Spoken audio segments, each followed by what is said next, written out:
হাস্যোজ্জ্বল ক্লাসরুমে কালো ধোঁয়ার আধার, এরপর এক শব্দ, মাইলস্টোন ট্র্যাজেডি। ট্র্যাজেডির পৃষ্ঠার অভ্যন্তরে কত শত আহাজারি, স্বজন হারানোর বেদনা আর সন্তানের লাশ দাফন কতটা সহজসাধ্য তা হয়তো জানা নেই। এখনও দগ্ধকে ক্ষত দৃশ্যমান ক্যাম্পাস আঙ্গিনায়, তবু ক্ষত নিয়ে আবারও পথ চলা শুরু করবে মাইলস্টোন।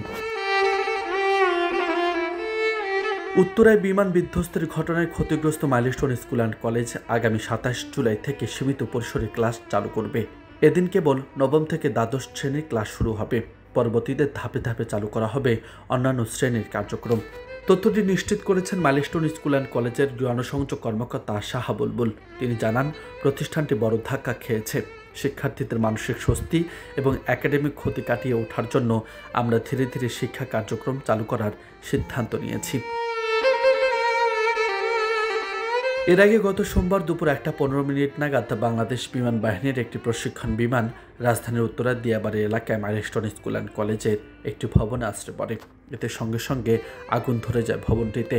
মর্মান্তিক এই দুর্ঘটনায় বহু হতাহতের ঘটনা ঘটেছে। পরের দিন থেকে কলেজ চত্বর বন্ধ থাকে সব ধরনের শিক্ষা কার্যক্রম। দুর্ঘটনার সময় ক্যাম্পাসে উপস্থিত শিক্ষার্থীদের মধ্যে আতঙ্ক ছড়িয়ে পড়েছে। তবে প্রশাসন ও অভিভাবকদের সঙ্গে আলোচনা করে প্রতিষ্ঠানটি ধীরে ধীরে পুনরায় খোলার সিদ্ধান্ত নিয়েছে কর্তৃপক্ষ।